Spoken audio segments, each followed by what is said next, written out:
नमस्कार, आप देख रहे हैं प्राइम न्यूज और मैं हूं आपके साथ आलोक शुक्ला।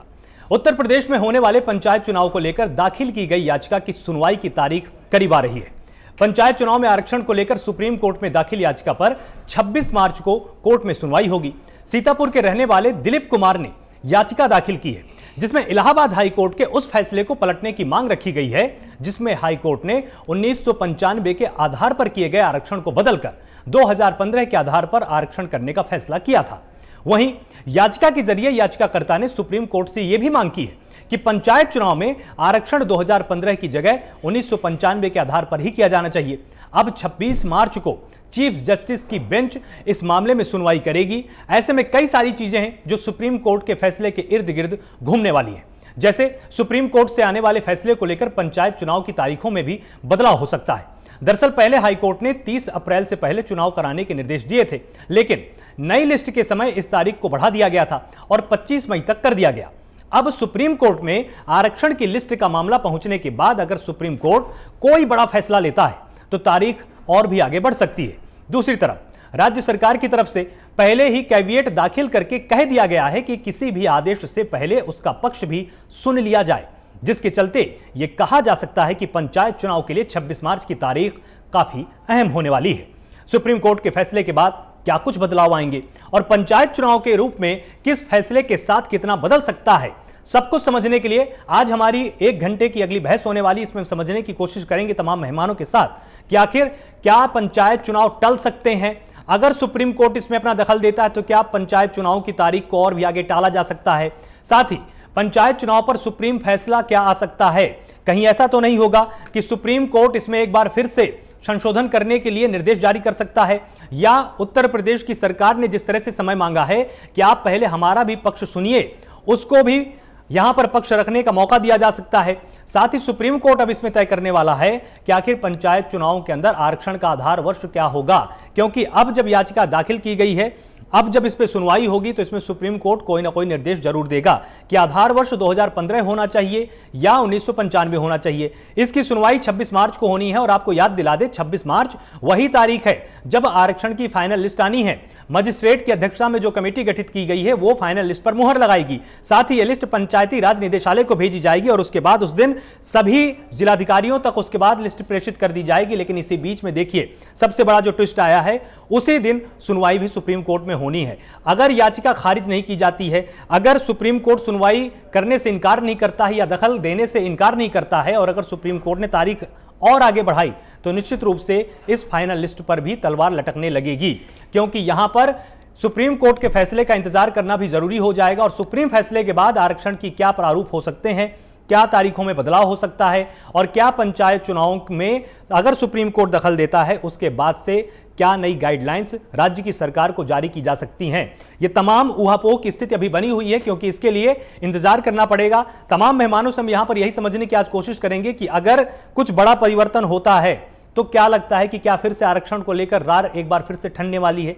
जिस तरह से यहां पर आरोप लगाया गया था सत्ता पक्ष पर कि पंचायत चुनाव को टाला जा रहा है, जानबूझकर इसमें कुछ ऐसे पेच फंसाए जा रहे हैं जिससे पंचायत चुनाव को टाला जा सके। लेकिन हाईकोर्ट के दखल के बाद जिस फुर्ती के साथ यहां पर राज्य सरकार ने काम किया और जिस तरह से चुनाव आयोग ने अपनी तत्परता दिखाई, उससे इस अंदेशे को टाला गया कि नहीं, जिस तरह की तारीख तय की गई थी उसी तारीख के आसपास पंचायत चुनाव को संपन्न कराया जाएगा। लेकिन अब अगर सुप्रीम कोर्ट बीच में आता है तो क्या फिर से विपक्ष को एक मौका मिलेगा कि वो सत्ता पक्ष पर यह आरोप लगाए कि अगर आपको पंचायत चुनाव कराने हैं तो फिर आपको सुप्रीम कोर्ट में अपना पक्ष क्यों रखना है। अगर आपको अपना पक्ष रखना था तो वो हाईकोर्ट के सामने भी आप रख सकते थे। इसके लिए सुप्रीम कोर्ट में आपको जाने की क्या जरूरत है। और जिस तरह से कैविएट दाखिल की गई, राज्य सरकार ने कहा कि हमारा पक्ष सुना जाए।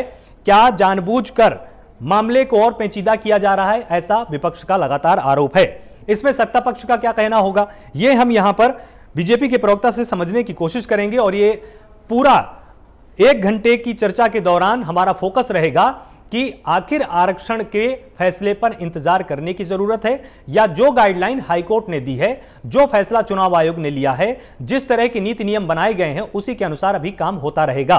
तो जो असमंजस की स्थिति है और साथ ही यहां पर जो एक बड़ा प्रश्न खड़ा होता है वो प्रत्याशियों से भी जुड़ा हुआ है कि प्रत्याशी इस बार पंचायत चुनाव में फोकस होकर अपनी तैयारी नहीं कर पा रहे। बहुत सारी टेक्निकल चीजें ऐसी हैं जो कि प्रत्याशियों को भी खुद नहीं पता है कि आखिर उनके नाम पर फाइनल मुहर लगेगी पार्टी की तरफ से कि नहीं लगेगी।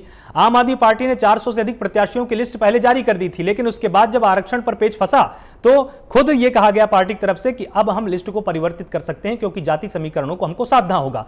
जाति समीकरणों के हिसाब से प्रत्याशियों की क्या तैयारी है, क्या प्रत्याशी 1 महीने से कम समय में अपनी तैयारी को पूरा कर पाएंगे, और क्या अन्य पार्टियां जितनी भी हैं उनके पास वो तमाम ऐसे प्रत्याशी हैं जो दूसरी जातियों से हैं, और अगर उनको मौका मिलता है तो जो पहले के प्रत्याशी हैं वो पूरी तरह से एक कार्यकर्ता के तौर पर समर्पित होकर काम कर पाएंगे कि नहीं कर पाएंगे। अगर असंतोष की लहर पार्टी के अंदर पैदा होती है उससे किस तरह से निपटेंगे। तो ये सिर्फ और सिर्फ सुप्रीम कोर्ट से जुड़ा हुआ मामला नहीं है, आरक्षण से जुड़ा हुआ मामला नहीं है।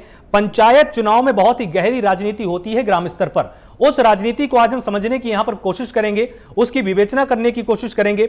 बहुत अच्छा यहां पर हमारे साथ पैनल होगा, उनसे हम समझने की कोशिश करेंगे कि आखिर उनकी क्या तैयारियां हैं। हमारे साथ चैनल के सीनियर एग्जीक्यूटिव एडिटर विवेक प्रकाश जी भी होंगे, उनसे भी हम समझने की कोशिश करेंगे कि आखिर उनका संपादकीय पक्ष यहां पर क्या कहता है। उनके अनुसार पंचायत चुनाव की रूपरेखा अब उत्तर प्रदेश में क्या होने वाली है, क्योंकि बहुत ही पेचीदा चुनाव पहली बार शायद जनता ने भी देखा होगा कि इतना ज्यादा उलझा हुआ है कि हर बार कुछ हर 2 दिन में 5 दिन में नियम बदल रहे हैं, नई नई गाइडलाइंस आ रही हैं, कहीं पर कोर्ट का दखल होता है। वैसे आम चुनाव में अक्सर ये देखा जाता है कि जब एक बार निर्वाचन की प्रक्रिया शुरू हो जाती है तो उसमें कहीं पर भी न्यायालय दखल नहीं देते हैं। इस बार न्यायालय यहां पर दखल दे रहे हैं, और न्यायालयों के दखल के बाद यहां पर कहीं ना कहीं अधिकारियों के मन में भी असमंजस है कि आखिर लिस्ट तैयार करें तो किसके आधार पर करें, जो हाईकोर्ट की गाइडलाइन है, या भी इंतजार करें कि सुप्रीम कोर्ट अभी इसमें कोई अपनी नई गाइडलाइन तो नहीं दे देगा। और इस पूरी की पूरी बहस में हिस्सा बनने के लिए तमाम मेहमान हमारे साथ जुड़े हुए हैं। आपको एक बार पहले हम उनसे यहां पर रूबरू करा देते हैं। आर.के. मिश्रा है हमारे साथ, प्रवक्ता बीजेपी हैं, बहुत बहुत स्वागत है आपका प्राइम न्यूज पर। हमारे साथ सुरेंद्र राजपूत हैं, प्रवक्ता कांग्रेस है, बहुत बहुत स्वागत है आपका प्राइम न्यूज पर। तारिक अहमद लारी हैं, प्रवक्ता सपा हैं, आप यहां पर समाजवादी पार्टी का पक्ष रखेंगे, आपका भी बहुत स्वागत है प्राइम न्यूज पर। और साथ ही अंकुर सक्सेना है, अधिवक्ता लखनऊ हैं, आपका भी बहुत स्वागत है। और साथ ही हमारे साथ विवेक प्रकाश जी हैं, सीनियर एग्जीक्यूटिव एडिटर हैं। यहां पर इनकी संपादकीय टिप्पणियां आज बहुत ही अहम होने वाली, क्योंकि पंचायत चुनाव जिस तरह से उलझा हुआ है उस पर इनसे हम समझने की कोशिश करेंगे। आर.के. मिश्रा जी, सबसे पहले आपके ही पास आते हैं, यह समझने की कोशिश करते हैं कि जिस तरह से आपने भी वहां पर अपनी याचिका में यह बात कही है कि जो भी अंतिम फैसला हो उससे पहले सरकार का पक्ष भी सुन लिया जाए, आपको क्या लगता है कि आरक्षण की प्रक्रिया में अभी कुछ बदलाव होने की उम्मीद है क्या? देखिए आलोक जी, बहुत बहुत अच्छा ही आप लोगों ने ये विषय उठाया है, और निश्चित तौर पर इसको समझने का और डिस्कस करने की बहुत जरूरत है। खास करके यूपी के परिदृश्य में अगर देखा जाए तो यूपी एक बहुत बड़ा स्टेट है, और 24 से 25 करोड़ की आबादी का ये प्रदेश, जिसमें अगर देखा जाए तो इस बार जो पंचायती चुनाव है उसमें ग्राम प्रधान का कम से कम 58,000 के लगभग पद है, कम से कम 58,194 या 95 ऐसे ही कुछ पद है। पंचायत सदस्य का है 7,31,000 के आसपास है। पंचायत अध्यक्ष का है 826, चूंकि पिछले चुनाव जो 2015 के हुए थे उसमें 821 था, और इस बार 826 है, 5 और बढ़ गए हैं इसमें। और जो पंचायत सदस्य हैं वो 75,500 के आसपास है, 75,800 कुछ, 800 या 900 के आसपास करीब है। तो निश्चित तौर पर एक बहुत बड़ा ये पंचायती चुनाव है, और सबकी नजर निश्चित रूप से यूपी के इस पंचायती चुनाव के ऊपर में अपेक्षित भी है, बिल्कुल होना भी चाहिए। लेकिन जहां तक प्रश्न है आरक्षण प्रणाली का, तो यहाँ पर यूपी में हर एक धर्म जाति के लोग रहते हैं, और आरक्षण प्रणाली जैसे पिछले अखिलेश यादव जी की जो सरकार थी, उन्होंने 10वीं संशोधन करके ये जो पंचायती राज्य का जो नियमावली था इसमें 10वीं संशोधन करके और आरक्षण की जो स्थिति स्पष्ट की थी, और इसी चीज को 11वें संशोधन में जिस तरह से लागू किया गया था, हाँ जो लागू किया गया इसको, तो इलाहाबाद हाईकोर्ट ने इसको जिस तरह से उसको कहा, जो कि भाई 2015 के ही नियमावली के ऊपर में आरक्षण की जो स्थिति है उसी को लागू करें। अब चूंकि सुप्रीम कोर्ट, चूंकि न्यायालय की प्रक्रिया इसमें सामने आ गई है और सुप्रीम कोर्ट भी इसमें अब आ गया है, तो निश्चित तौर पर देखिए राज्य सरकार ने अपना पक्ष रखने के लिए सुप्रीम कोर्ट का दरवाजा खटखटाया, तो निश्चित रूप से जो न्यायालय की जो प्रक्रिया है उसको निश्चित रूप से उसका थोड़ा इंतजार तो करना ही पड़ेगा, क्योंकि कल का दिन सुनवाई के लिए सुप्रीम कोर्ट ने रख रखा है और 26 मार्च को इसका फैसला भी आना है। तो कम से कम उसका इंतजार तो होगा ही होगा, और राज्य सरकार भी चाहेगी जो कि 1995 का जो स्थिति था वही रहे आरक्षण की स्थिति। तो ये सबसे बड़ा अहम होगा, खास करके 26 मार्च का जो दिन होगा वो बहुत ही अहम होगा। मतलब आपका यहाँ पर संकेत ये भी है कि जो कल फाइनल एक लिस्ट आने वाली थी कि मजिस्ट्रेट की अध्यक्षता में जो कमेटी गठित की गई थी वो कल फाइनल लिस्ट को जारी करने वाली थी, वो भी अभी टल सकती है। देखिए, अब निश्चित तौर पर ना जब सुप्रीम कोर्ट ने सुनवाई की प्रक्रिया अब शुरू कर दी है और कल सुनवाई होनी है, तो निश्चित रूप से इस लिस्ट को तो अभी आप हेल्ड अप ही समझें उस चीज को। तो अभी इस चीज का लिस्ट अभी नहीं आएगा जब तक सुप्रीम कोर्ट इसका फैसला नहीं दे देगी, या तो सुप्रीम कोर्ट ने सुनवाई नहीं करना था, अगर सुनवाई कर रही है तो उसका तो इंतजार निश्चित रूप से सबको रहेगा, निश्चित रूप से सबको रहेगा इस चीज के लिए। ठीक है, सुरेंद्र राजपूत जी हमारे साथ जुड़े हुए हैं। सुरेंद्र जी, आपको क्या लगता है कि इससे पंचायत चुनाव समय पर हो पाएंगे या ये इसी तरह से टलते रहेंगे? आलोक भाई, देखिए, भारतीय जनता पार्टी की सरकार की मंशा साफ नहीं। अगर इन लोगों की मंशा साफ होती तो पहले से ये 2004-15 को आधार वर्ष बना करके इसकी सारी त्रुटियां दूर करके सारा काम कर देते।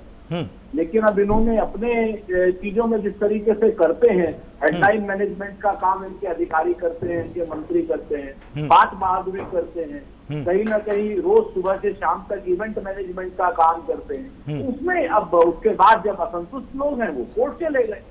अब आज कोर्ट का फैसला, हाई कोर्ट के फैसला तो आ गया था 2015 को आधार वर्ष करेगी। अब सुप्रीम कोर्ट में भी मुझे तो ऐसा लगता है कि कहीं ना कहीं सरकार समर्थक पक्ष के लोग गए हुए हैं, सरकार के कुछ ऐसे तत्व हैं सरकार समर्थन में जो सुप्रीम कोर्ट में जाकर के इन चुनाव को टलवाने के प्रयास करना चाहते हैं, क्योंकि किसान आंदोलन की वजह से भारतीय जनता पार्टी की गाँव में बड़ी किरकिरी हो रही है, विशेष रूप से पश्चिम उत्तर प्रदेश के गाँव में।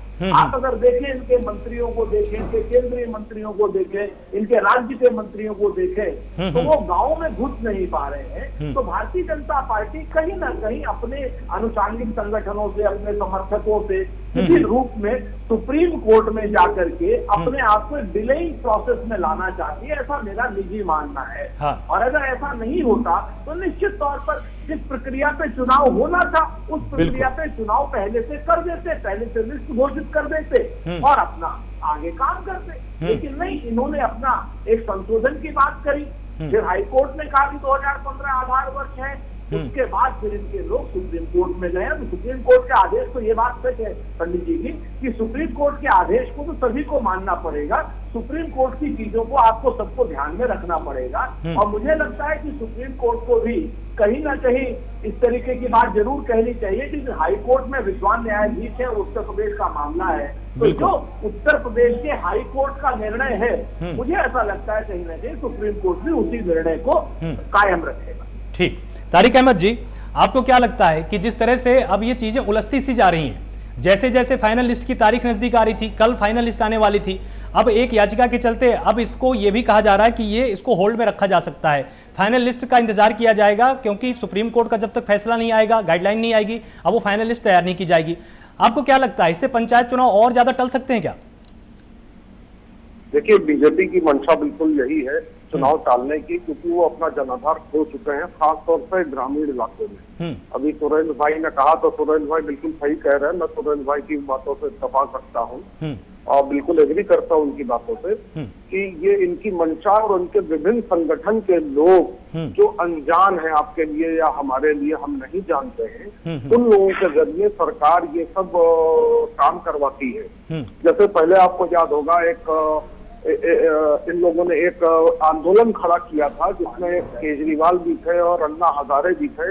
बाद में केजरीवाल छटक गए और खुद की सरकार बना ली, इंडिया अगेंस्ट करप्शन। वैसे ही वैसे ही इंडिया अगेंस्ट करप्शन ही नहीं, आपको देखिए सबसे बड़ा आंदोलन तो वो निर्भया कांड का हो गया था।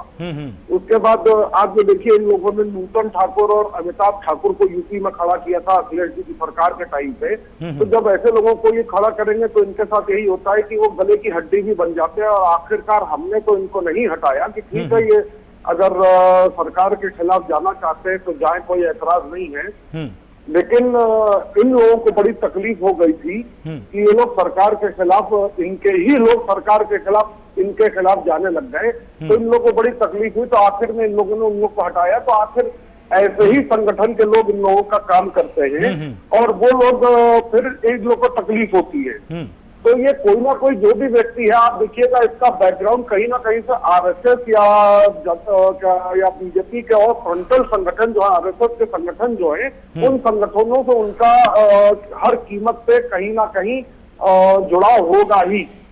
तो इनका जनाधार खिसका हुआ, बंगाल में ये लोग आपात हो चुके हैं, बिल्कुल मानसिक संतुलन खो चुके हैं, हमला करते हैं, मुख्यमंत्री के ऊपर हमला करते हैं, मुख्यमंत्री खड़ी हुई है उनके ऊपर 4-5 लोगों से हमला करा के भगाते हैं, ये सब कांड करते हैं। शिवसेना की सरकार गिराने के लिए वाजे का इस्तेमाल कर रहे हैं और फडणवीस सिंह का इस्तेमाल कर रहे हैं। तो ये अपनी मानसिक स्थिति खो चुका है, चाहे वो नरेंद्र मोदी जी हो चाहे अमित शाह जी हो।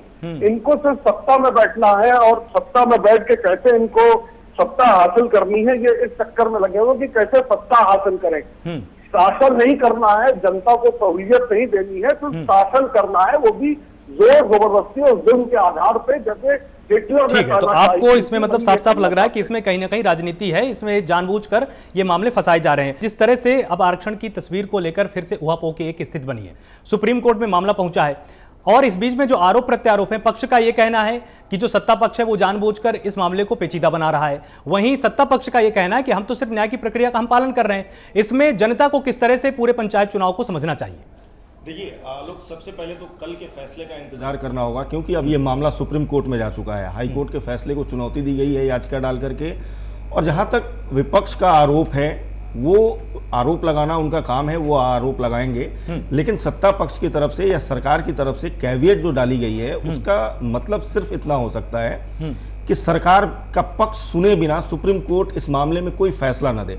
उसकी वजह कई सारी हो सकती हैं। वजह ये हो सकती है कि सरकार उसमें ये दलील देगी कि हाईकोर्ट के फैसले के बाद, जिसमें 2015 का आधार मानकर आरक्षण सूची जारी करने के निर्देश दिए गए, उसके बाद शासनिक और प्रशासनिक स्तर पर बहुत सारे कार्य किए गए हैं और उसकी पूरी तैयारी की गई है। क्योंकि ये एक बहुत बड़ा चुनाव है, लगभग एक मतलब सारी चीज़ों को अगर जोड़ लें आप, जिला पंचायत से लेकर के ब्लॉक प्रमुख से लेकर के पंचायत जो ग्राम वाले हैं, सबको जोड़ दें, 1 लाख से ऊपर लोग इसमें पार्टिसिपेट कर रहे हैं। बिल्कुल। ऐसे में सरकार के सामने और चुनाव आयोग के सामने चुनाव कराने के लिए, उनको पूरे तरीके अच्छे तरीके से उसको क्रियान्वित करने के लिए एक बहुत बड़ी तैयारी की जरूरत है। ऐसे में सरकार जरूर कैविएट के जरिए ये पक्ष रखना चाहेगी कोर्ट में कि हमने एक कोर्ट के निर्देश के आधार पर ही पूरी तैयारियां की हैं, और अब उन तैयारियों में भी अगर फेरबदल की जाती है तो आने वाले समय में और वक्त लग सकता है पंचायत चुनाव कराने में।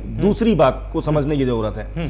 देखिए, राजनीतिक पार्टियां बेशक इस पूरे मामले को 2022 के सेमीफाइनल के तौर पर देख रही हैं, बिल्कुल, क्योंकि आने वाले 1 साल में चुनाव होने हैं यूपी में, और उससे पहले, ठीक पहले ये पंचायत चुनाव जो होगा वो एक तरीके का लिटमस टेस्ट होगा हर पार्टी का। बिल्कुल। हालांकि एक बात बहुत ध्यान देने वाली ये है कि पार्टियां भले बहस करें, पार्टियां भले अपने अपने दावे करें, किसी भी कैंडिडेट के पास, आलोक आपको जानकारी होगी कि पंचायत चुनाव में कोई भी जो चुनाव लड़ता है उसके पास किसी पार्टी विशेष का चिन्ह नहीं होता है, बिल्कुल, चुनाव चिन्ह नहीं होता है। ऐसे में पंचायत चुनाव में पार्टियां भले दावे करती हैं, लेकिन आखिरी तौर पर जो सबसे इंपॉर्टेंट कैरेक्टर होता है वो व्यक्ति होता है जो चुनाव लड़ रहा होता है। जो जिले के लोग होते हैं, या जो ग्राम सभा के लोग होते हैं, या जो गांव के लोग होते हैं, जो वोटर्स होते हैं, वो उसके चेहरे को देख करके, उसके काम को देखकर, उस इलाके में उसके प्रभाव को देख करके, और अगर वो पहले प्रधान रहा है या प्रधान नहीं रहा है, विपक्ष में रहा है, तो उसकी अपनी तैयारी जो रहती है और इलाके में जिस तरीके का उसका व्यवहार रहता है, उन सारी चीजों को देख करके वोटर जो है वो वोट करता है, न कि पार्टी को देख करके। हालांकि ये लोग जो होते हैं वो पार्टी समर्थित होते हैं, पार्टियों के समर्थक होते हैं, और उन्हीं के कैडर वोट जिनको आप कह सकते हैं, और उन्हीं के दम पे पार्टियां जो है आगे बढ़ती हैं। और पार्टियों की जो नीतियां हैं, जो योजनाएं हैं, जैसे जो बीजेपी समर्थित होगा प्रधान का कैंडिडेट, वो बीजेपी की योजनाओं को, जो बीजेपी योगी सरकार की जो योजनाएं चल रही हैं, उनको दिखाने का जनता को काम करता है, और उनको जनता को बताने का प्रयास करता है कि हमारी सरकार के द्वारा ये किया जा रहा है। ऐसे में अगर आप हमें चुनते हैं तो हम आपके लिए ये चीजें और करेंगे, आपके लिए बेहतर करेंगे। और विपक्ष उन्हीं में से जो नाकामियां होती हैं, जो समस्याएं होती हैं, उनको ढूंढेगा। हम लोग इस मुद्दे पर कई बार बात कर चुके हैं। एक बार फिर मैं ये कहना चाहूंगा, सेमीफाइनल चुकी है और पंचायत चुनाव है। पंचायत चुनाव के मुद्दे और विधानसभा के मुद्दे दोनों वोटर के नजरिए से जब आप देखेंगे तो काफी अलग होते हैं। गांव में छोटी छोटी समस्याएं होती हैं, बिजली, पानी, नल, जल, ऐसी ऐसी समस्याएं होती हैं जिनका बड़े लेवल पे या विधायक के चुनाव को लेकर के कोई लेना देना नहीं होता है। लेकिन अच्छी बात यह है कि लोकतंत्र का ये ऐसा महापर्व है जिसमें हर आदमी, हर पार्टी इसमें पार्टिसिपेट कर रही है और देख करके बहुत अच्छा लग रहा है कि सारी पार्टियां जिस तरीके से इसको सीरियसली ले रही हैं। मैं तो सोच रहा हूं कि बीएसपी क्या करेगी। बीएसपी और समाजवादी पार्टी पिछले चुनाव में एक साथ लड़ी थी, विधानसभा का चुनाव। बिल्कुल। बीएसपी का वोट जो है वो कन्वर्ट नहीं हो पाया था, जबकि समाजवादी पार्टी का वोट कन्वर्ट हो गया था। बिल्कुल। तो मेरे ख्याल से लारी साहब इसका ज्यादा बेहतर तरीके से जवाब देंगे। लारी साहब मुस्कुरा रहे हैं। जी भाई। हाँ, सुन ली इनकी बात। आज लगता है टांग खींचने का मौका मिला है इनको, खींच लीजिए भाई, कोई हल नहीं है। देखिए, वो एक उस समय की मांग थी और उस पर मैं ज्यादा टिप्पणी नहीं करना चाहूंगा कि कुछ चीजें ऐसी हैं जो टिप्पणी योग्य नहीं होती, क्योंकि सबूत के साथ अगर मैं टिप्पणी करूं, मेरा एक उसूल है कि जब तक सबूत नहीं होता है तब तक मैं उन चीजों पर नहीं बोलता। बिल्कुल। जैसे ईवीएम का कोई मामला होगा तो मैं तब तक नहीं बोलूंगा जब तक के क्या नाम है, मेरे पास सबूत ईवीएम के खिलाफ नहीं होगा। जिस दिन सबूत होगा उस दिन खाल उधेड़ दूंगा। ये मेरा अपना है, तो मैं इस चीज पर टिप्पणी नहीं कर सकता हूँ। ये बात भाई ने बिल्कुल सही कही कि हम लोग के वोट ट्रांसफर हुए और बीएसपी के वोट हमको नहीं मिल पाए। ये बात तो बिल्कुल सही है। लेकिन फिलहाल अगर हम लोग पंचायत चुनाव की बात करें तो पंचायत चुनाव में ये समझ लीजिए कि हर पार्टी का समर्थित नहीं होता है। हर पार्टी के एक से ज्यादा कैंडिडेट लड़ते हैं। हर पार्टी के लड़ेंगे, चाहे वो मेरे हो, चाहे कांग्रेस के हो, चाहे बीजेपी के हो, चाहे बहुजन के हो, चाहे कोई अन्य जिलेवार पार्टी के भी क्यों ना हो। ठीक, वो एक से ज्यादा कैंडिडेट लड़ते ही लड़ते हैं। हम लोग इसमें बोलते नहीं हैं क्योंकि ये उनका आपस का मामला होता है और सब हम लोग के साथ होते हैं। हाँ, जब इसमें दो तीन चीजों की बहुत सख्त जरूरत है। मैं एक अपील करना चाहूंगा आपके माध्यम से चुनाव आयोग से भी और सुप्रीम कोर्ट से भी, जब ये मैटर देख रहे हैं और टल रहा है, तो सबसे जरूरी ये चीज है कि मैंने देखा है कि कुछ वोटर जब गांव में रहते हैं वो गांव का अपना वोटर आईडी कार्ड बनाए हुए हैं, लेकिन शहरों में आके वो शहरी हिसाब से भी आके वोटिंग करते हैं। यहाँ पे आते हैं तो सभासदी के चुनाव में वोट करते हैं, दो वोटर आईडी कार्ड रखते हैं, सभासदी के चुनाव में वोटिंग करते हैं और वही वोटर गांव में जाके प्रधानी के चुनाव में भी वोटिंग करते हैं। ये रोकना बहुत जरूरी है। इसकी वजह से काफी नुकसान होता है, वो हर पार्टी को होता है। बहुत ही जरूरी चीज ये है। दूसरा, इन लोगों ने एक सिस्टम बना रखा है कि वोटर आईडी कार्ड को आप आधार कार्ड से लिंक करके जब करिएगा तो मैं जानता हूं कि इसमें 99% फ्रॉड जो होता है वो कम हो जाएगा और जो दो वोटर आईडी कार्ड गांव और शहर का रखे हुए हैं वो भी खत्म हो जाएगा। आप समझ रहे हैं इस बात को कि एक तरफ प्रधानी में भी वोट कर रहे हैं और एक तरफ वो इधर इनको भी वोट कर रहे हैं सभासदी में भी। ठीक है, तो ये एक गलत चीज है। ठीक है, ये आपने यहाँ पर बहुत अच्छा आपने एक बिंदु उठाया है कि इस पर रोक लगनी चाहिए और इसको आधार के साथ अटैच करना चाहिए। अंकुर सक्सेना हमारे साथ हैं, अधिवक्ता हैं लखनऊ में। अंकुर जी, हम आपसे उन तमाम टेक्निकल चीजों को यहाँ पर समझना चाहेंगे कि जिस तरह से आधार वर्ष को लेकर एक तरह से जंग छिड़ी हुई है कि 2015 होना चाहिए, दूसरी तरफ कुछ लोगों का कहना है कि 1995 होना चाहिए। एक तो ये, और दूसरा अब सुप्रीम कोर्ट जब इसमें दखल देगा तो इसमें किस तरह का बड़ा फैसला आ सकता है, क्योंकि इलाहाबाद हाई कोर्ट में भी इन्होंने भी अपना एक फैसला दिया, कुछ ना कुछ सोच समझ के अपना फैसला दिया होगा। अब क्या कल एक बड़ा फैसला देखने को मिल सकता है या इलाहाबाद हाई कोर्ट ने ही जो टिप्पणी की है उसी तरह की टिप्पणी सुप्रीम कोर्ट द्वारा भी दोहराई जा सकती है?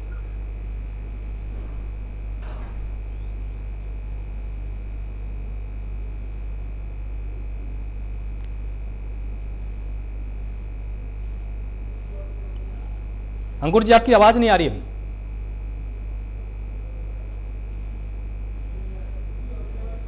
अंकुर जी की आवाज अभी नहीं आ रही है, तब तक आपके पास आते हैं आरके मिश्रा जी। जिस तरह से तमाम पार्टियों ने यहां पर आरोप लगाया कि आपके पास मुद्दे नहीं है, आपके तमाम एजेंडे ऐसे हैं जो कि खत्म हो चुके हैं, आप जो वादे करते हैं जनता से उनमें कोई दम नहीं रहा, इसलिए आप जानबूझकर पंचायत चुनावों को भटकाना चाहते हैं।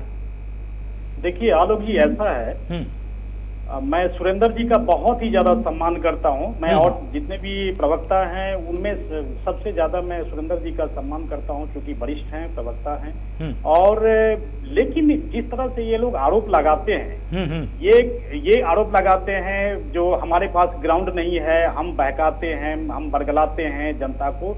तो मैं सुरेंद्र जी को एक चीज कहना चाहूंगा, जो जमीन किसकी खोई हुई है, मैं मात्र बड़ी विनम्रता के साथ कहना चाहूंगा, जो जमीन किसने खो दी है ये सबको पता है। वो कांग्रेस ने जमीन खोई है या भाजपा ने जमीन खोई है। जहां तक समाजवादी पार्टी की बात है, अभी आप बात कर रहे हैं पंचायत चुनाव की, तो कर रहे हैं बात महाराष्ट्र के परमवीर सिंह की। हम महाराष्ट्र में सरकार गिराना चाहते हैं। और एक चीज बताइए, जो कि महाराष्ट्र में हमारी क्या उसमें, एक चीज बताइए, जहां पे भ्रष्टाचार है, क्या हम उसको उजागर न करें? क्या हम उसको हाईलाइट नहीं करें? क्या जनता के टैक्स के पैसे को क्या हम ऐसे ही बर्बाद होने दें? क्या हम वहां पर विकास की बात नहीं करें? चाहे पश्चिम बंगाल हो, चाहे असम हो, चाहे महाराष्ट्र हो, चाहे यूपी हो, कहीं पे भी देखिए पंचायत चुनाव खास करके ग्राम से संबंधित, ग्रामीण समस्याओं से संबंधित ये चुनाव है। देखिए विधानसभा का चुनाव का एक अलग परिप्रेक्ष्य होता है, लोकसभा का अलग परिप्रेक्ष्य होता है, पंचायती चुनाव का अलग परिप्रेक्ष्य होता है। बिल्कुल। आप गांव में जाएंगे तो निश्चित तौर पर आप आपके पास आऊंगा अंकुर जी, आपके पास आऊंगा। निश्चित तौर पर आप देखेंगे जो मूलभूत समस्याएं जो हमारे ग्रामीणों के बीच में है, खास करके सड़क हुआ, 24 घंटे बिजली आनी चाहिए, वहां पर नल जल वाली व्यवस्था होनी चाहिए, साफ स्वच्छ पानी आनी चाहिए, वहां पर राशन ठीक से पहुंचे, कोई वहां पर जो मुखिया है या ग्राम प्रधान है किसी को शोषित ना करता हो। तो ये सब सारी समस्याएं पंचायती चुनाव में आती है। निश्चित तौर पर यही मुद्दे होते हैं। तो क्या भाजपा सरकार के पास क्या मुद्दे नहीं है? मैं तो इतना कहना चाहूंगा, जो कांग्रेस अपने मुद्दे ढूंढे और कांग्रेस बेकार की बातों को लेकर के जन जन के बीच में न जाए, वो उनके पास एक सशक्त मुद्दा हो तो फिर बात समझ में भी आती है। ठीक है। समाजवादी पार्टी के पास भी एक सशक्त मुद्दा हो वो भी समझ में आती है। लेकिन सबको पता है जो मुद्दे किसके पास नहीं है, ग्राउंड किसके पास नहीं है। भाजपा के साथ पास पूरी ग्राउंड है और विकास के मुद्दे पर ही हर जगह, चाहे पंचायत का चुनाव हो, ठीक है, विधानसभा चुनाव हो, चाहे। एक बार हम अंकुर जी के पास यहाँ पर एक बार चलते हैं, क्योंकि अंकुर जी अभी तक अपना पक्ष नहीं रख पाए हैं। अंकुर जी, आप कुछ बोल रहे थे, पहले आप अपनी बात पूरी कीजिए।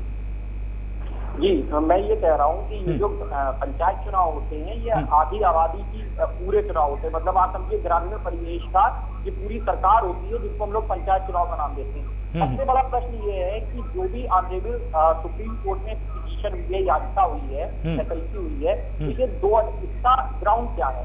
इसका ग्राउंड ये है कि ऑनरेबल हाईकोर्ट लखनऊ बेंच ने ये बात उत्तर प्रदेश सरकार को ये डायरेक्शन दिया कि आपके द्वारा जो 1995 के बेस के आधार पर जो रिजर्वेशन करके अधिसूचना जारी करनी की जानी है, उसको आप कैसे कर सकते हैं, जबकि 2015 में जियो जारी किया जा चुका था। और 2015 में बकायदा आपके चैनल के माध्यम से दर्शकों को बता दूं, जब 2015 में वो जियो जारी किया गया तो उस जियो के आधार पर एक बार पंचायत चुनाव किए भी जा चुके हैं। तो इसका मतलब है कि जब तक आप उस जियो को, जो आज की डेट में सबसे बड़ा क्वेश्चन है, अगर वो कोई जियो आज की डेट में लागू है, तो उस जियो को क्या आपने किसी अदर जियो के द्वारा अमेंड किया है, या उस जियो को क्या आपने किसी लेटेस्ट जियो के द्वारा ओवर रूल किया है? आपने उस जियो को कहा कि अब ये जियो प्रभावी नहीं होगा।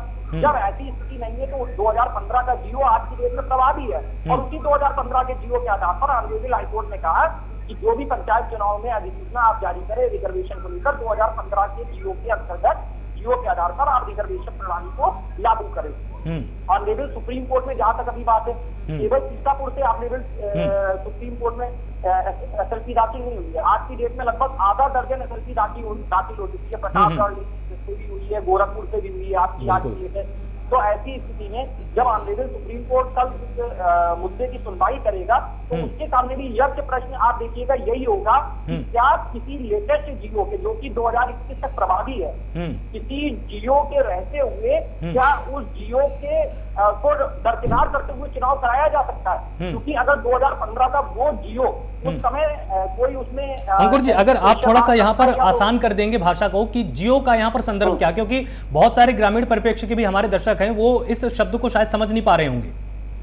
जी, जियो का मतलब होता है जनरल ऑर्डर, जिसको हम लोग शासनादेश कहते हैं। शासनादेश के अंतर्गत वो परिपाटी डिसाइड कर दी जाती है, जिस परिपाटी के आधार पर किसी इलेक्शन में या किसी आप पंचायत चुनाव की बात कर रहा हूँ तो मैं जनरल पंचायत चुनाव में कह सकता हूँ कि शासनादेश के आधार पर उत्तर प्रदेश सरकार ने 2015 में ये निर्धारित कर दिया था कि जो निर्वाचन नामावली है, जो आपका पंचायत चुनाव की रिजर्वेशन सूची है, उसमें क्या बेस लिया जाएगा, और उसी बेस के आधार को 2015 के जीओ को ऑनरेबल हाईकोर्ट लखनऊ बेंच ने एक्सेप्ट करके ये कहा था कि 27 मार्च तक आप उत्तर प्रदेश चुनाव की निर्वाचक नामावलियों को, रिजर्वेशन सूचियों को जारी करें और अप्रैल तक इस चुनाव को भली भांति चरणबद्ध तरीके से परिपूर्ण करें, संपन्न करें। अब उसी के अगेंस्ट में उत्तर प्रदेश सरकार ने कैविएट दाखिल किए। तो अब देखने वाली बात ये होगी कि कल जब उत्तर प्रदेश, ठीक है अंकुर जी, मैं आपके ही पास आऊंगा। अंकुर जी, आप अपनी कुछ बात पूरी कर रहे थे, पहले आप अपनी बात पूरी कर लीजिए, फिर मैं विवेक जी के पास आऊंगा।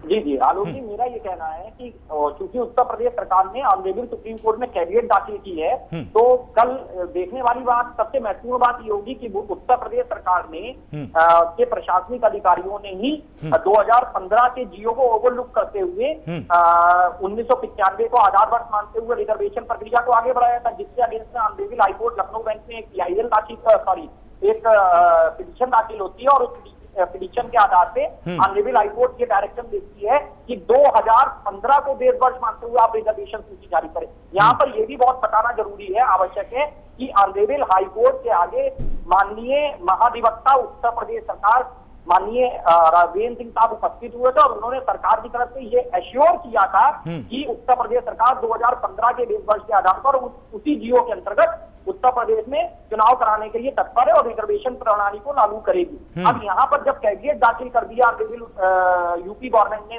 ऑनरेबल सुप्रीम कोर्ट में, तो कल ये बात महत्वपूर्ण होगी कि क्या उत्तर प्रदेश सरकार अपनी उसी बात को फॉलो करती है जो उसने माननीय उच्च न्यायालय लखनऊ खंडपीठ में कही है, या वहां पे जाके वो कुछ और बात को रखते। बिल्कुल, ये बात ये एक जरूरी सवाल है। 2015 सरकार अगर 2015 की बात से जहां पे की सरकार के उच्च पदस्थ अधिकारी कॉन्स्टिट्यूशनल पोस्ट से माननीय महाधिवक्ता महोदय आकर एक बात कह रहे हैं, और अगर वहीं पर स्टेट गवर्नमेंट सुप्रीम कोर्ट में अपनी बात बदलती है, तो सारा दारोमदार उत्तर प्रदेश सरकार पर होगा कि क्या वो उत्तर प्रदेश पंचायत चुनाव कराना चाहती है या इसको टालना चाहती है।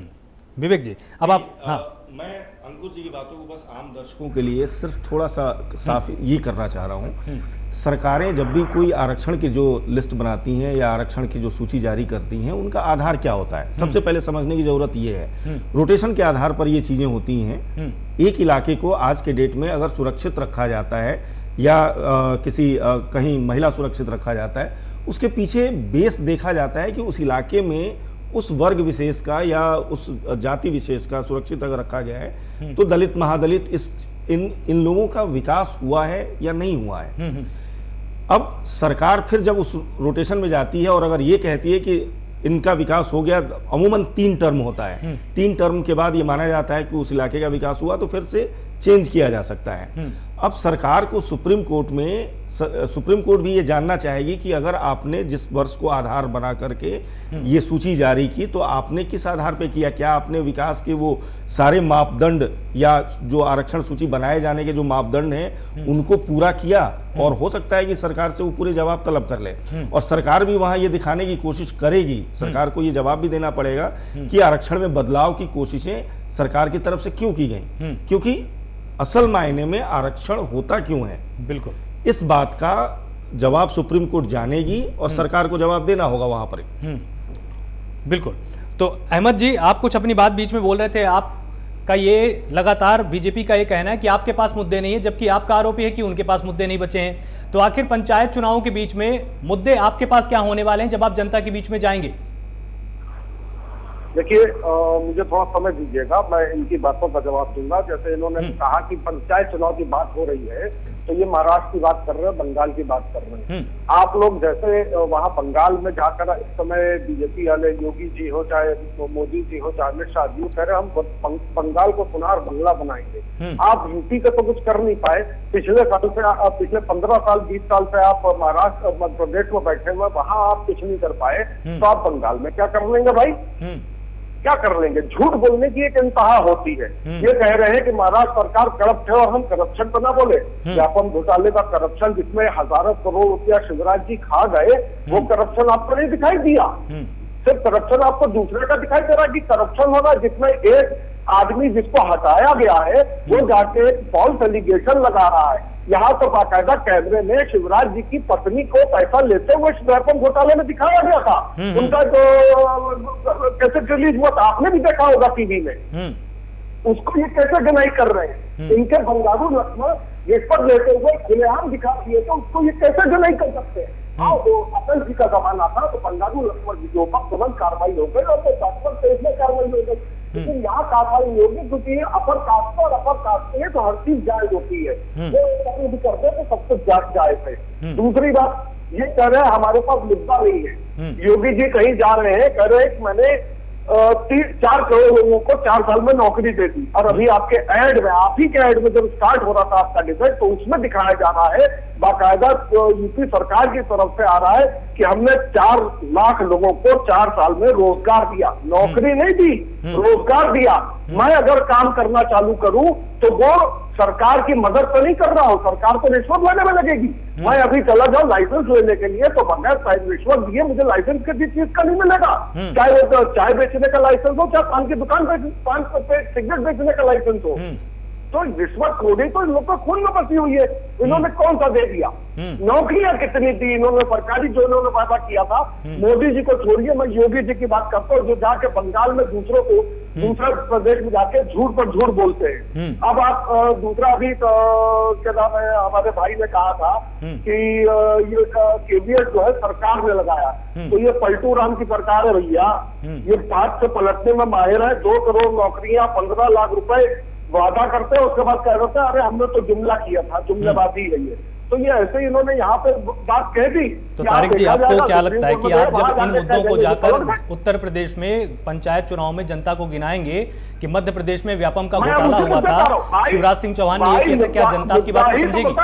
मुद्दा ही तो बता रहा हूँ। हाथरस कांड मुद्दा नहीं होगा कि गांव की लड़की का रेप किया जाता है और कैसे अपर कास्ट और लोअर कास्ट का जहर फैलाकर कैसे वो कर्मी सेना और कौन सी सेना आती है और आके वहां पे बदतमीजियां करती है और मारने की कोशिश करती है। और डीजी झूठ बोलते हैं कि कोई बलात्कार नहीं हुआ, बाद में सीबीआई जांच होती है, उसमें कहा जाता है बलात्कार हो रहा है और बलात्कार किया जा रहा है। ये मुद्दा नहीं होगा। महिला सुरक्षा का मुद्दा नहीं होगा, साफ पेयजल का मुद्दा नहीं होगा, और बिजली का मुद्दा नहीं होगा। बिजली के आपने लाइट बिछा दिए, लेकिन बिजली तो पहुंचा दो मेरे महाराज, बिजली है ही नहीं। क्योंकि जो अखिलेश जी ने बिजली पैदा करवाई थी अपने टाइम पे, वो तक अभी लोग चालू नहीं कर पाए।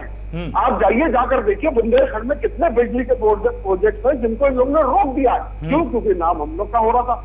ये मेट्रो नहीं रोक सकता है क्योंकि वो सामने दिख रही थी, लेकिन जो चीज अंदर बैठी हुई है वो भी इनको दिख पाएगी, वो जो दुनिया नहीं देख पाएगी, इसलिए उसको रोका जा रहा है।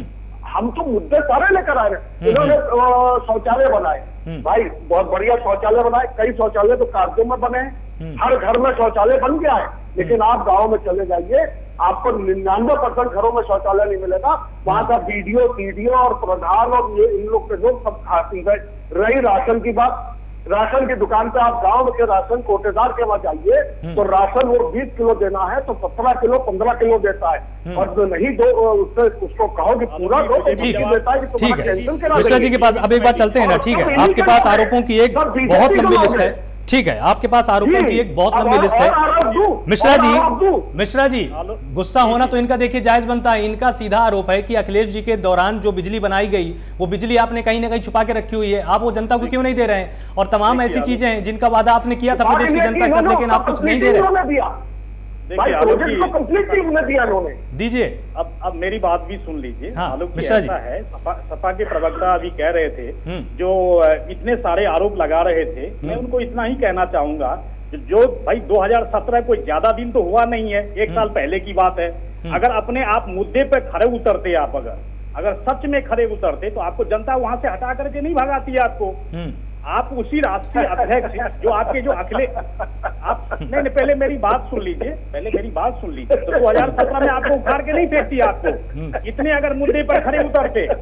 दूसरी बात ये है, आपके जो राष्ट्रीय अध्यक्ष हैं अखिलेश यादव जी, जब उनको सरकारी बंगला खाली करने के लिए बोला गया तो उन्होंने क्या किया, तो एक टोटी तक उखाड़ करके चले गए और उस फ्लैट को, उस भवन को उन्होंने 10 लाख का नुकसान करवाया।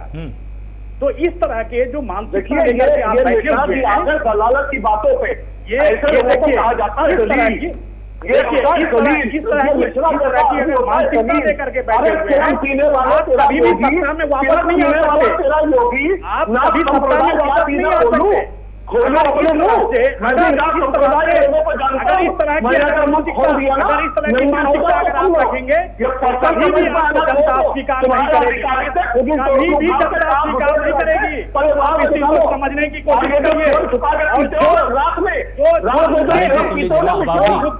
आपने भी बहुत सारे आरोप लगाए थे, वो चुपचाप सुनते रहे आपकी बात को। तारिक जी थोड़ी देर तारिक जी थोड़ी देर बसोगे धैर्य। भाई तुमको तो बर्दाश्त हो गई ना, क्योंकि प्रॉब्लम हो तुम यादव को कैसे बर्दाश्त करोगे, तुम मुसलमान को कैसे बर्दाश्त करोगे, तुम कैसे बर्दाश्त करोगे बैकवर्ड को, तुम तो चाहते हो लोग काज करना, इसलिए बदतमीजी कर रहे हो। करो बदतमीजी, करो। पूरा बैकवर्ड का देख रहा है कि तुम कैसे बैकवर्ड को लानत कर रहे हो, पूरा बैकवर्ड का देख रहा कैसे तुम उसको क्या देख रहे हो। यही तुम्हारी हैसियत है, तुम यही कर सकते हो, क्योंकि चुनिंदा हो, मुट्ठी भर के हो तुम लोग, और हम लोग गौवा भर के हैं। इस बार देखना पंचायत चुनाव में क्या होगा मिश्रा जी तुम लोग का। उत्तर सुन लीजिए तारिक जी एक सेकंड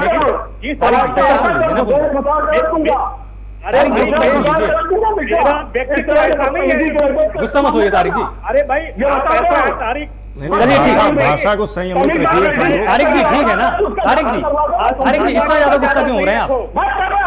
तारिक ऐसा है, भाषा की मर्यादा सही रखो, भाषा की थोड़ी सी गरिमा रखिए तारिक जी ऐसा है। तारिक जी ठीक है मिश्रा जी आप अपनी बात कुछ रख रहे थे, पहले आप अपना जवाब दे दीजिए, उसके बाद फिर हम तारिक जी के पास जाएंगे।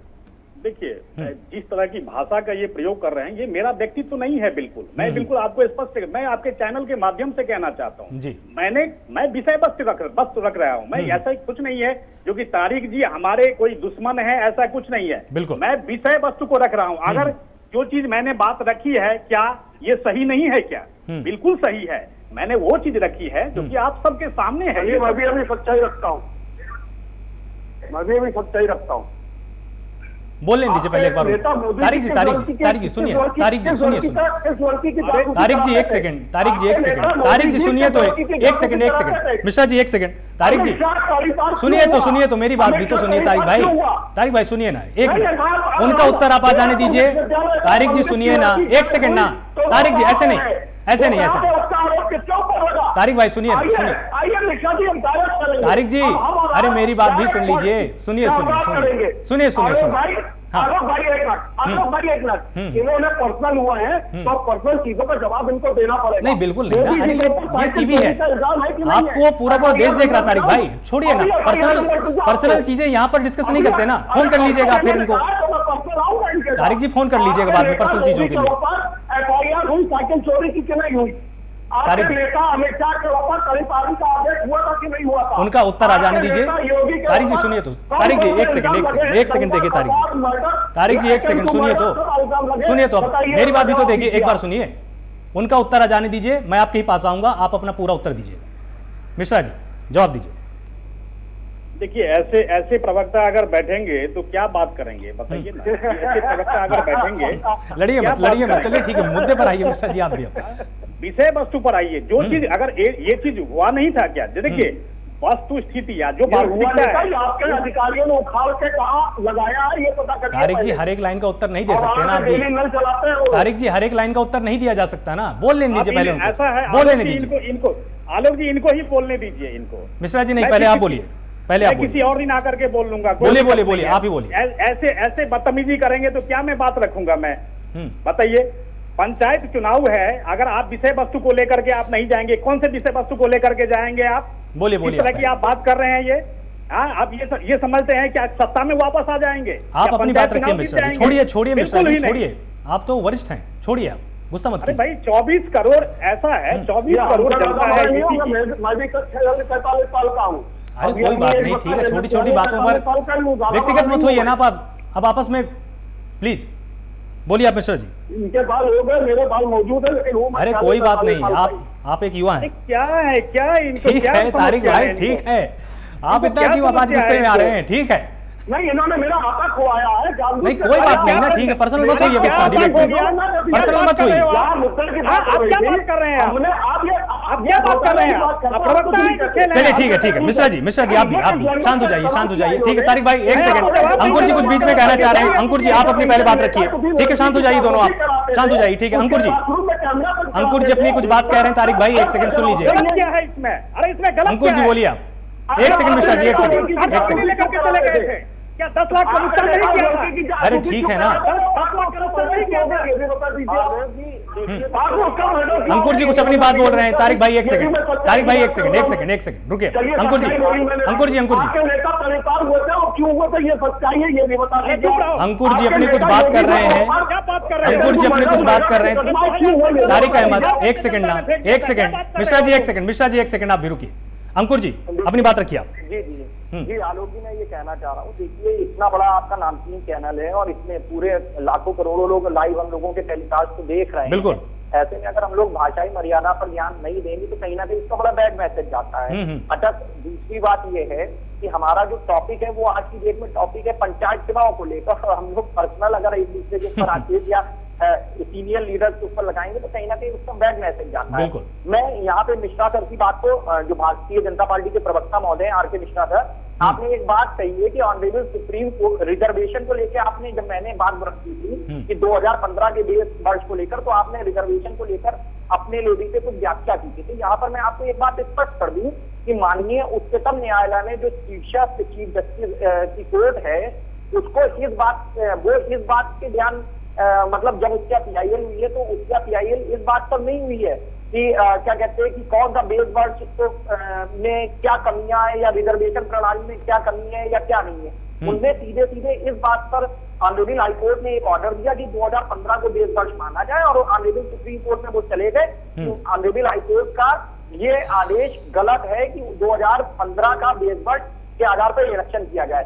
अब जो बर्डन ऑफ प्रूफ है, जो पिटिशनर है, जो ऑनरेबल सुप्रीम कोर्ट में गया है, उसको ये बात साबित करनी है कि 1995 से 10 साल, 2005, 20 साल, 2015, लगभग 25 साल गुजरने के बाद आप कैसे 1995 को बेस वर्ष मान सकते हैं। और देखिएगा, बहुत जरूरी बात आपने बोली, बहुत जरूरी बात। यही प्रश्न पूछेंगे कि 25 साल बाद आप 1995 के बेस को लेकर इलेक्शन कैसे करा सकते हैं। इसीलिए जब 2015 में रिवाइज हो चुका था और यहाँ पे सरकार की मंशा पे प्रश्न ये लग रहा है। ठीक है मिश्रा जी, आपको जवाब देना चाह रहे हैं। 2020 में 5 साल में इलेक्शन हो चुके थे, तो इलेक्शन को डिले कराने का भी कोई तुक नहीं था। ठीक है, लेकिन डिले हो गया परिस्थिति पर, तो उसको सरकार को कल उत्तर प्रदेश सरकार को ये बात अगर कैबिनेट दाखिल की है तो वहां पर भी इसी चीज को एक्सेप्ट करना चाहिए कि हाँ वो 2015 के बेस के आधार पर इलेक्शन कराएंगे, नहीं तो सरकार की पर प्रश्न चिन्ह लगना स्वाभाविक है। छोटा सा उत्तर दीजिएगा। देखिए अंकुर जी, ऐसा है, निश्चित तौर पर मैं आपके बात से बिल्कुल सहमत हूं। और इस चीज को देखिए, जो हमारी सरकार की जो पक्ष था उसमें ये था जो कि इस फार्मूला के तहत जो साल 1995 में जो सीटें कभी भी आरक्षण के दायरे में नहीं आए थी उन्हें भी आरक्षण के दायरे में कर दिया गया था। क्योंकि इस प्रणाली के मुताबिक जब पंचायत की जो सीटें हैं 1995 से लेकर के 2015 तक का, कभी भी अनुसूचित जातियों और जनजातियों के और पिछड़े वर्ग महिलाओं के लिए आरक्षित थी, उन्हें उसी वर्ग में आरक्षित नहीं किया जाएगा। निश्चित तौर पर अभी जो विषय आया था माननीय उच्च न्यायालय में, ऑनरेबल हाईकोर्ट में आपके एडवोकेट जनरल ने क्यों इस बात को कहा कि उत्तर प्रदेश सरकार 2015 के बेस के आधार पर इलेक्शन कराने को जीरो के आधार पर तैयार है। सरकार को यहीं पर अपोज कर देना चाहिए ना फिर तत्काल। देखिए अंकुर जी, मैं आप 2 शब्द में आपको थोड़ा सा मैं आपको छोटा सा उत्तर क्योंकि समय हमारे पास समाप्त हो। निश्चित तौर पर तो कहने का मतलब ये है, जो देखिए कोई भी सरकार अपने सहूलियत के अनुसार से, देखिए 2015 तक के जो चुनाव हुए हैं, पंचायत चुनाव हुए हैं, वो अपने सहूलियत के अनुसार में से उन्होंने क्या किया, तो आरक्षण दिया, किस चीज को रिजर्व रखना है, किस चीज को नहीं रिजर्व रखना है, क्योंकि उसी को आधार बना करके अगर करना है तो देखिए आरक्षण अपने सहूलियत के अनुसार राज्य सरकार ने, पिछले राज्य सरकार ने करी थी, तो क्या वहां पर डेवलपमेंट हुआ या किस मानसिकता के साथ उसको आरक्षित किया गया था, वो सब सारा ठीक है। मिश्रा जी, मानसिकता तो आधार नहीं होती ना, आधार तो विकास ही होता है। तारिक जी छोटा सा उत्तर दीजिएगा, समय हमारे पास 1 मिनट का है। 2011 का पॉपुलेशन 2011 में जनगणना हुई है, उसमें पॉपुलेशन सेंसस के हिसाब से आरक्षण होता है। तो उसको ये इग्नोर नहीं कर सकते हैं, ये 1995 का फॉर्मूला नहीं लागू कर सकते।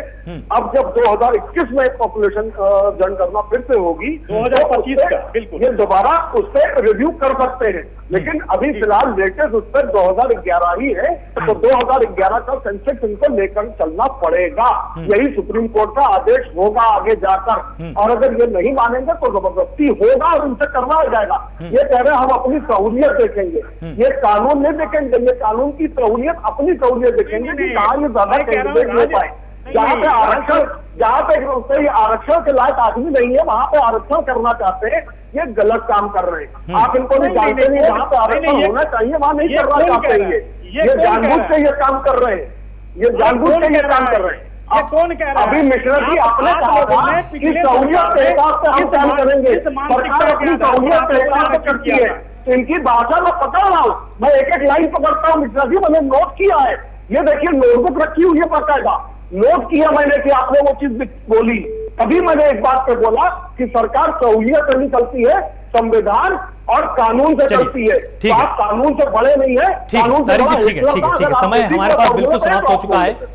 आप सभी मेहमानों का बहुत बहुत शुक्रिया हमारे साथ जुड़ने के लिए। आप सभी ने बेबाकी से अपना अपना पक्ष रखा है, हालांकि थोड़ी सी गहमा गहमी जरूर हुई, लेकिन यह भी लोकतंत्र का एक हिस्सा है। आप दोनों ने एक दूसरे का उत्तर दिया, एक दूसरे को अपने तर्कों के हिसाब से यहां पर साधने की कोशिश की, लेकिन जो सबसे बड़ा सवाल है वो ये है कि सुप्रीम फैसला क्या आने वाला है पंचायत चुनाव में। जब कल सुप्रीम कोर्ट इसमें फैसला देगा, किस तरह का निर्देश आएगा, कहीं पंचायत चुनाव टल तो नहीं जाएंगे, क्या इनकी तारीख वही रहेगी और आरक्षण का आधार वर्ष क्या होने वाला है, ये आने वाला कल बताने वाला है। लगातार जुड़े रहिए प्राइम न्यूज के साथ, आगे खबरों का सिलसिला लगातार जारी है।